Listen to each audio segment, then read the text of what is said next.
bekalan kita menghadap Allah Subhanahu wa Ta'ala. Jadi kita kena mula dari sekarang.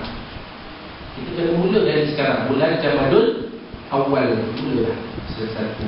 Janganlah besok bila saya kata terus puasa seminggu, terlentang kan. Ni surah salah kat sini kan ni. Dah. Tak payah. Kita buat secara berperingkat. Peringkat satu. Jadi bila sampai satu Ramadan tak berat. Puasa pun tak berat. Baru ni saya puasa, dah lama tak puasa, ya Allah. Dan puasa pula dalam keadaan musim kemarau sekarang kan. Di mana-mana kita lihat masjid-masjid menganjurkan majlis solat istisqa, sembahyang minta hujan. Di mana-mana tu bayang kalau puasa macam mana ya Allah. Kita bayanglah pula macam mana orang-orang di Mekah Madinah puasa dalam keadaan macam tu. Mereka boleh berpuasa, kenapa kita tak boleh? Kita ada juga masa pendek. Kalau luar negara tu panjang masanya, kalau musim panas. Betul. Macam kita 10 bulan, 12 jam, 12 jam tu memang sangat berada kan. Tapi nak ceritanya kan, kalau kita tak mula daripada sekarang, nak mula satu Ramadan, dia nanti kita tak mau. Nanti dia buat apa lah, mesti buat 20, buat 8 lah. Tak fikir kau orang. Masalahnya bukan mesti tak fikir orang, kita sendiri tak fikir diri kita. Sedangkan kalau kita dah biasa dengan solat sunat 12 rakaat sekali duha tu, kita pandang 8 rakaat tu sikit benar. 20 rakaat itulah yang paling baik sekali. Tapi tidaklah saya nafikan 8 rakaat tu. Saya taklah kata 8 rakaat tu tak syarat ni. Cuma tinggal lagi orang yang malas sebagai ibadah, dia akan kata 20 tu banyak. Tapi kalau orang yang dah bersedia dengan persediaan yang cukup dari sekarang, apabila dia sampai ke Ramadan, dia pandang 20 itu seolah-olahnya tak cukup. Banyak tak cukup tu 20 tu, tak mahu lagi. Pasal dia selesa dah dengan 12 rakaat, selesa dah. Itu sebenarnya yang saya nak tekankan di situ. Macam baca Quran kan. Kalau dia baca Quran semuka sehari atau sehari, bila dia masuk terus, tak berat dah bagi dia. Sebab dia dah biasa baca Al-Quran tiap-tiap hari. Begitu yang saya maksudkan. Jadi itu ada akan sekalian peringatan untuk diri saya dan untuk kita semua lah. InsyaAllah kita teruskan pada pengajian kitab Syarahul Ummah 15 jadi 1 bab kelebihan solat, surat 71. Kita akan membincangkan 2 perkara yang akhir di dalam kuliah kita ini, di dalam bab ini, iaitu kelebihan perkara 27 dan 28. Tajuk baru dah lah. Dah habis? Balasan orang yang balasan orang yang meninggalkan solat. Alhamdulillah. Buku surat 75. Salah saya dah tak update tu. Okey, bab yang baru, balasan orang yang meninggalkan solat. Buku surat 75 Baik.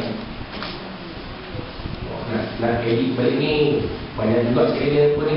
Tak apalah insya-Allah. Baik, bab yang baru, balasan orang yang meninggalkan solat. Itu dimulakan penulisannya oleh pengarang kitab ini almarhum Haji Muhammad sallallahu alaihi wasallam. Solat merupakan sebesar-besar ibadat dan siapa yang meninggalkannya akan ditimpa kemarahan Allah ketika bertemu dengannya kelak. Jadi solat merupakan sebesar-besar ibadat. Dan Nabi sebut ibadat pertama yang akan dikira nanti apabila dikira pada masyarakat ialah ibadat solat. Kalau selesai itu, yang lain insyaAllah. Kalau sangkut yang itu, yang lain pun tersangkut juga. Dan siapa yang meninggalkannya akan menerima kemurkaan Allah nanti apabila bertemu dengannya di padang mahsyar. Mulanya sudah. Dari Ibnu Abbas radhiyallahu anhu berkata, satu ketika aku tidak dapat melihat, jadi kerana tertipu penyakit. Jadi kata Ibnu Abbas radhiyallahu anhu, satu ketika aku tak dapat melihat. Kata Abdullah dan Abbas ini, berlalu ini tak dapat melihat kerana tertipu penyakit. Mungkin penyakit katarak lebih andaikan. Sebab zaman tu tak kenal lagi penyakit mata ni, namanya dengan nama sekarang. Glaukoma ke, katarak ke, ataupun penyakit-penyakit yang berkaitan ke. Ataupun mungkin Abdullah Abbas ni ada mengidap penyakit kronik ke, kita tahu. Tak diceritakan di sini. Tapi kesannya beliau tidak dapat melihat. Dan memang pun dalam sejarah dia, pada akhir hayat Abdullah bin Abbas radhiyallahu anhu, beliau ni dia mengalami keadaan buta dalam melihat.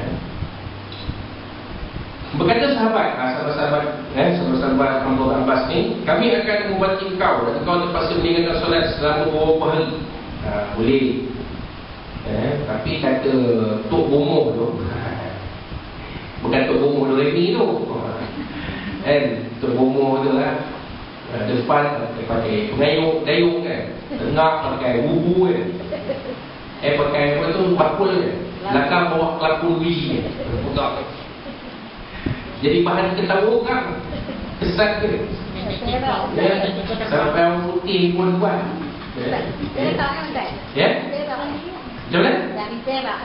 Itu sedap tu. Kau hantu dia orang ni Apa? dia orang apa? Aku main John. Tak. Malu betul. Presentasi dia orang apa? Kata dia lah. Saya pun tak boleh cakap macam jadi lipat saya macam boyu tu. Mana ni? Saya ingat aku main dulu. Ya. Pakai dengan kod pakai. Itu isu lain lah. Nanti kita akan bincang secara off record kan. Okey.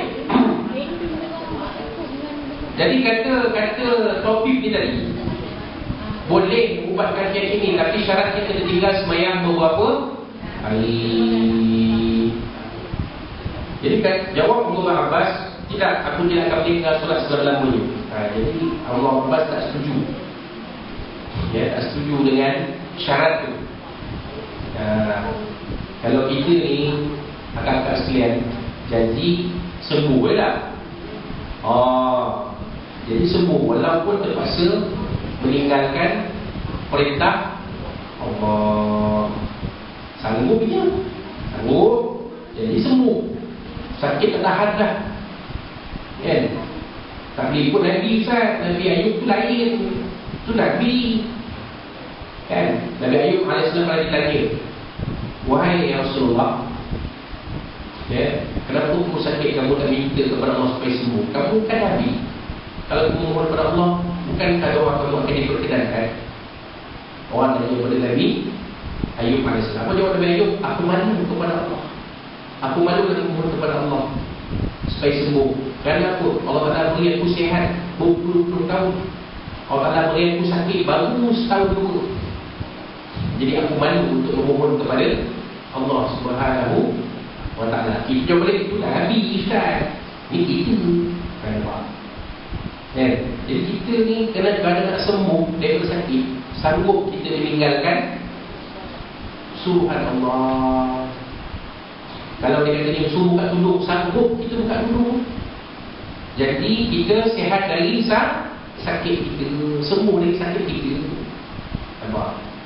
Bukan kita di sini lah, mungkin puan dekat Kutub Selatan lah.